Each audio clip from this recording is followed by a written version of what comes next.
tripping balls talking to the popo. So here we were, heading to Lubbock, Texas, me and my good friend, to go see his girlfriend and some other girls that were with him. And we decided, you know what, we're going to rent a Hotel 6 and have a little fun. All right? Well, I didn't know it at the time, but my good friend had brought some acid. And we're there, and he's like, hey, you want to do some? And I'm like, sure, why not? I guess. So here we go. We start out. The night's great, right? Everything's kicking in. We're feeling great. All of a sudden, one of the girls is like, man, it's hot in here. It's really hot in here. And I'm like, we got the air. We can turn it down more. We can make it colder. No. It's colder outside. Well, let me tell you, it wasn't colder outside. It was actually kind of humid. Anyway, they decide, let's open the door. So I'm like, okay, we're good, whatever. And about that time, a security guard walks by, and he's like, hey, guys, what's up? And we're like, oh, not much. How's it going?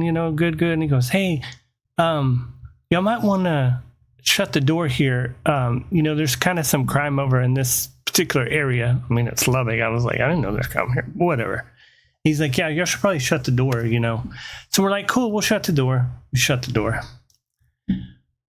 Probably another hour goes by. We start getting wound up, if you know what I mean. And then again, they're like, hey, it's really hot in here. We should open the door. And I'm like, no, we shouldn't. Because the guy at security guard just told us don't leave the door open. Nobody wants to listen to me, right? So they open the door again. And about another 30 minutes goes by, and we're laughing, we're carrying on, and the security guard walks by. And he's like, hey, y'all got the door open again. We're like, yeah, sorry about that. We're just letting some fresh air in. He's like, y'all good? Y'all drinking? I mean, I don't care. And of course, we're tripping balls at this point. And we're like, nah, yeah, we're just drinking. We're just hanging out. And he goes, all right. He goes, I should probably shut the door. So at this time, my friend gets up and starts talking to the security guard. And they work their way out onto the balcony. And I'm like, well, I guess I'll join them. So here we are outside just chitty-chatting with the security guard. Okay? And for some reason, him and my friend started showing each other their scars. I was like, yeah, it's kind of weird, but okay.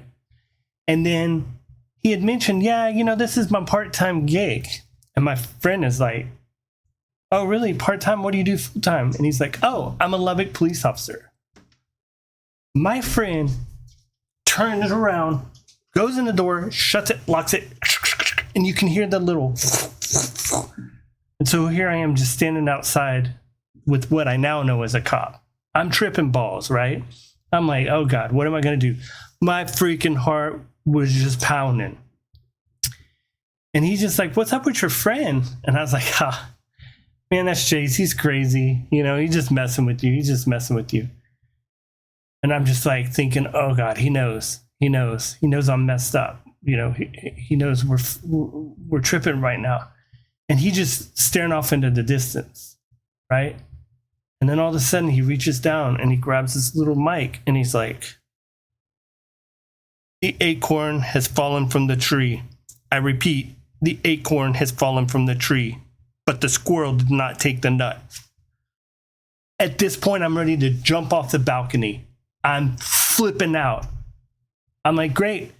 All these freaking officers are going to come running around the corner and throw me to the ground. I don't know what to do. And I'm just panicking. And then all of a sudden I hear over the radio, what the hell are you talking about? In this female's voice. And he goes, oh, nothing, sugar. I'm just messing with you. I'm thinking, bro, that is not fucking cool. Of course, I'm not going to tell a cop that. But anyway, yeah. So we talked for a minute. At this point, I've calmed down just a tad. Okay. But I'm still like, my pupils had to be this big. I don't know. I'm sure he knew. But eventually, finally, my friend, I hear him unlocking the door and he comes out. And then the cop's like, hey, what's up? Well, then the radio goes off again. This time it's the dispatcher and you can hear their little code word, 245, blah, blah, blah, blah, blah.